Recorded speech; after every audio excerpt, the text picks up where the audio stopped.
L'Esprit du Seigneur, l'Éternel, est sur moi, car l'Éternel m'a oint pour porter de bonnes nouvelles aux malheureux.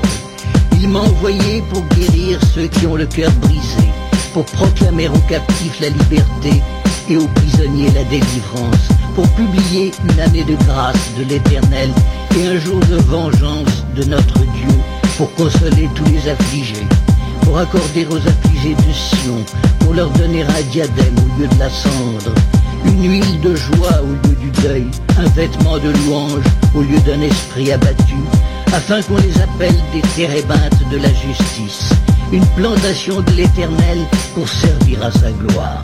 Romains 8.1, il n'y a plus de condamnation pour ceux qui sont en Jésus-Christ, notre rédemption. Le prince de paix annonce à toutes les nations la repentance et la sanctification.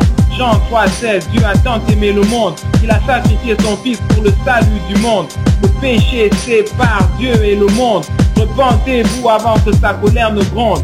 Jean 3.18, celui qui a le Fils de Dieu ne subira pas le terrible jugement de Dieu, mais celui qui rejette Jésus-Christ, le Fils de Dieu, demeure sous la terrible colère de Dieu. Apocalypse 14.10 annonce le supplice de tous les hommes qui rejettent le Sauveur Jésus-Christ, qui blasphèment Dieu et ne cherchent pas la justice, qui crachent sur Jésus-Christ et son sacrifice. Apocalypse 20.15 parle du livre de vie. Apocalypse 20.15 parle de l'étang de feu. Quiconque ne fut pas trouvé écrit dans le livre de vie fut jeté dans les temps de feu. Dans Jérémie 17.5, Dieu dit que l'homme qui se confie dans l'homme est maudit. Si tu te confies en toi-même, tu es maudit. Si tu te confies en un autre homme, tu es maudit. Luc 13.5, si vous ne vous repentez, en vérité, vous périrez. Pour l'éternité, vous serez tourmentés, en enfer pour toujours, vous gémirez. Ésaïe 61.2 annonce la grâce de Dieu, mais aussi la redoutable vengeance de Dieu.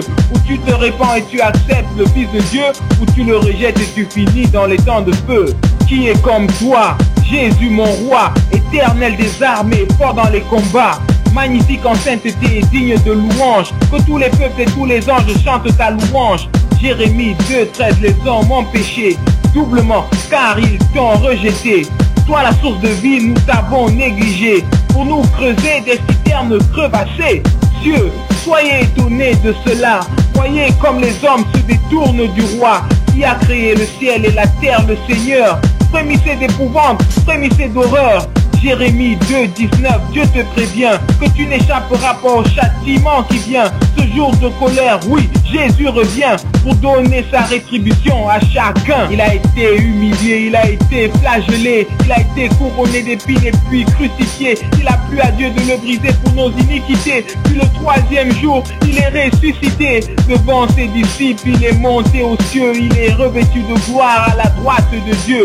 Sa mort sur la croix nous a ouvert les cieux. Et il intercède pour le peuple de Dieu.